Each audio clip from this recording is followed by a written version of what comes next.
Hey everybody, it's Jason Blaha here, and today I want to talk to you guys a little bit about grip training, throwing away your straps, and why this is probably the best thing for your overall strength and even for your back that you could possibly do. So let me put on my +5 out of weaponsmithing, work on skilling up my crafting a little bit, and let's talk about this. Alright, here's where I'm going to go with this, because I'm going to talk about this as far as back development goes. A lot of people are very critical of me for various reasons. A lot of people want to say, oh, Jason, you do this, you do that, or you're fat, you're not aesthetic. But most people will agree when people have watched my training videos, right? Most people who watch my training videos or seen videos of me from behind or seen me from behind in person, even people who hate my guts say things like, Jason's back is the only thing he has going for him. His back strength and his back development is all he has. He's nothing else. All right, my critics will even say that. So what does that tell you about back development? I might actually know a little bit about it. Might know a little bit about it, when even my biggest critics will admit that my back development and strength is pretty solid. So let's go into this a little bit. All right, straps are the worst thing you could possibly do for your grip, your strength, and your back. Because the thing is, if you have strength through the rest of your body and you have no grip strength, that absolutely means you are weak. You're only as strong as your strongest chain. And if push ever comes to shove and you're in any situation in the real world where you have to ever display strength or your life depends on it or anything happens, lack of grip strength is going to be a problem. In fact, most even manual laborers have better grip strength than a lot of bodybuilders out there, guys who fancy themselves bodybuilders, and that's pathetic. If someone has any part of their body that's stronger than yours, and you actually have been lifting seriously for years and consider yourself a serious lifter or bodybuilder or anything else, someone who doesn't even work out, right, that's a problem. That means that you're probably doing something wrong where people just from regular real world activities have something that trumps yours. All right, that's not a good sign. That means that you're not balanced at all. You're not. And you do see a lot of guys who say things like, well, then I struggle with my forearms and have to do a bunch of forearm work. And it's like, you shouldn't ever have to be doing that. You shouldn't have to do forearm work. Lose the straps. That's what you need to do. And I don't train with straps. I haven't touched a set of straps or owned a set of straps in years. I don't use them. Now, one of the big problems that people have, the reason people have grip problems, and I'm going to cover another issue on this too, as far as neuromuscular efficiency and excessive overreaching can be another problem. But one of the big deals, people will say, well, my grip gives out, so I have to use straps so that I can finish my back session or do my back training or whatever it is, so that I can do my heavier work. My grip just can't keep up. Well, the problem is you're not actually shortchanging your back by doing that. If you just lost the straps and stuck it out and continue to do these things, your grip would build up over time. And in fact, forearm muscles and grip muscles in general tend to recover very, very fast. That's a muscle that you can absolutely get away with training with a very high amount of frequency. It's also a muscle that responds best to higher volume. All right, so if you're not doing enough actual pulling through the week, your total pulling volume isn't high enough, your grip strength is going to give out. That's because it's not going to develop well enough. You're actually, in some cases, if you're doing just really heavy training or a few peak sets and you're done for the week on all your pulling, your grip can give out on your deadlift. Grip can give out on the deadlift. Why? Because you haven't trained your grip with enough volume for it to be able to handle your peak sets. Now, you guys have seen me come in and rep out 500 pounds on the deadlift, beltless, strapless, whatever. Remember I did that back in December? Cranked out 7 easy reps. Grip didn't even feel weak. It was no problem at all. No problem. Now, for a lot of guys, they'd be like, well, you know, how are you doing that? You're an older guy. I mean, your grip strength just holds on. No, you don't do any extra grip work. No, I don't. I just do tons and tons of pulling without straps. But here's the thing. I do a lot of volume of pulling. All right, I come in and I do a lot of pin lay rows. I do a lot of chin-ups.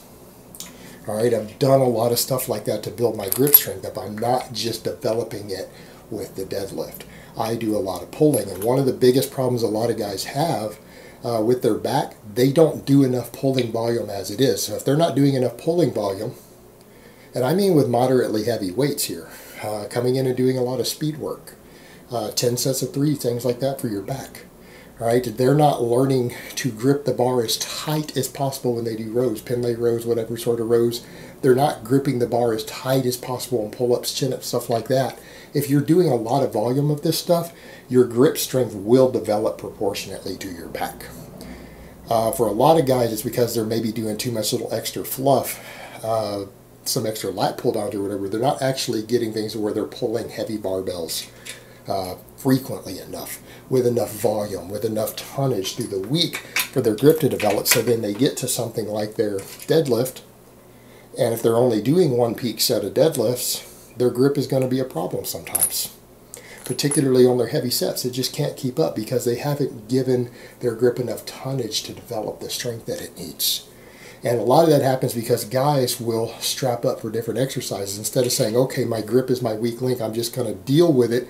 It's going to hurt. I'll just massage my forearms, do some active recovery, roll them, whatever I've got to do, and not use straps. They keep doing all their other pulling without them. Their grip will build up from the cumulative fatigue. Yes, you're going to have a little while to where it's going to limit your development. But what happens when you start throwing straps on, guess what's going to happen? Your grip is going to lag. Your forearms are going to lag, and then people say, well, I'll just do extra work for it to catch up later. The other extra work you do is never going to equal the stimulation you could have gotten from those big exercises. Furthermore, learning to grip the bar tighter on all these exercises can increase neural efficiency. It can make you stronger on your exercises. And a lot of that comes to other exercises too. How about your bench press? Are you guys gripping the bar as hard as possible on your bench press? You do know that can make you stronger, right? It primes the nervous system for these heavy lifts. In addition to that, if you're gripping the bar on every single exercise as hard as possible, your forearms and your grip are going to build from every single exercise that you do, that you're allowed to actually grip it on. Now, there's some that you can't, but all your chest presses, it's a well-known fact that gripping the bar tighter can make you stronger.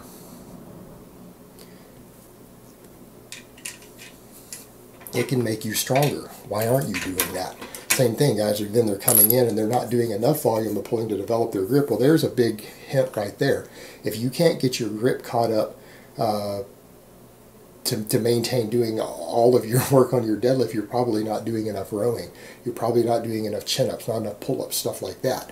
People who run my novice program don't have this problem. Why? Because I have them doing, they only do one peak set of deadlifts every 4 weeks. But they're doing 15 sets of barbell rows through the week. They're doing 3 to 6 sets of chin-ups throughout the week. They're doing all these other pulling exercises where they're getting a huge amount of workload and strength stamina built into their grip. As a result of that, your grip will build up naturally. It will build up naturally. Your forearms will get bigger and thicker just from all the volume of pulling you're doing. And if your grip isn't catching up with your deadlift, that's probably a sign that you aren't doing enough other pulling for your back. All right, that means you're probably not rowing enough. You're not doing enough chin-ups. You're not doing enough other pulling exercises for ideal back development. Because if you were doing enough for ideal back development, your forearms and your grip would be going along with it. You're probably not doing enough rowing. You're probably not doing enough other pulling. So that's not only going to limit your deadlift on the back end, that's going to limit your deadlift and things on the grip strength. It's going to limit your forearm development. It's going to make you weak. It's going to make you weak because the judge of strength, your grip strength is one of the most important strengths that you have as far as every single activity in the real world. I'm talking from doing work all the way up to having to wrestle and grapple. All right, grip strength is tremendously important, and people are shortchanging it, and they use straps for everything. And it's because, again, they're shortchanging it and not realizing that if they just dish the straps and did everything right, eventually it will catch up. Eventually your forearm will stop getting sore. And there's lots of stuff you can do extra stuff in there. For example, like I always tell guys, do your overhead pressing as a push press, or always do it standing. Don't do it out of a rack. Clean it up off the floor. Those extra cleans on all of your overhead pressing alone will help build your grip up more because you're having to pull a weight explosively from a floor and get it up to your chest. All right, that is going to build your grip strength. All these various exercises, when you do all these little extra things, like cleaning a weight up, doing tons of pulling and pulling and pulling with no straps, your grip strength and your forearms are going to develop along with your back if you do that correctly. And you shouldn't ever need straps. Your grip should not be a problem. The only thing you should need is chalk.